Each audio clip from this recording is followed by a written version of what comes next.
So basically, my interest since many years is to first understand the function of Huntingtin, the protein that is mutated in Huntington disease, and to try to better understand how alteration of this function could participate to the disease. And so the overall idea is to try to delineate the pathway that are altered or that are regulated by the protein, how those pathways or those functions are dysregulated when the Huntingtin protein contains the mutation, and how this can actually participate to the pathogenic process. With, of course, the idea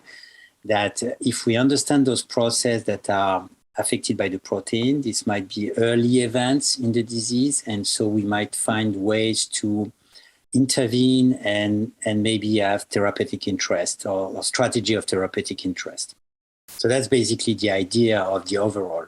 And so now what we discovered like almost 20 years ago now is that the Huntingtin protein plays a direct role as facilitating the transport of trophic factors in the brain, and especially within the corticostriatal circuit in the brain. And this is going to be very important because this circuit is absolutely crucial for the maintenance of both the cortical neurons and the striatal neurons. That the two type of neurons that degenerate in the disease. And the overall idea and the work I've done work done in the lab since many years is that we really have evidence now that this axonal transport is key and is a very early event that will actually lead to the sensitization of the striatal neurons and the cortical neuron to neural degeneration. And that, of course, now the focus is trying to ameliorate the transport or rescue the transport that is altered in disease. So we know that there is, axonal transport is highly regulated process, and so it's bidirectional. So it goes from the cell body to the axon terminals, where, for example, this trafficking will bring not only trophic factors that are important for the maintenance of the synapse, but also neurotransmitters that will be released at the synapse and that participate to neuronal communication. Of course, our previous work actually has shown that Huntingtin contain, transport vesicles that contain BDNF, so therefore it directly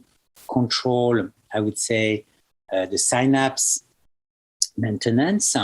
And more recent work from the lab is that not only the trophic factors released at the synapse control the survival of the striatal neurons, but it has also kind of feedback mechanism by which it also controls the survival of the corticostriatal projecting neurons, so the afferents that come from the cortex to the striatum. So we have like a whole maintenance of just like the survival or the functioning of the neurons. Then on top of that,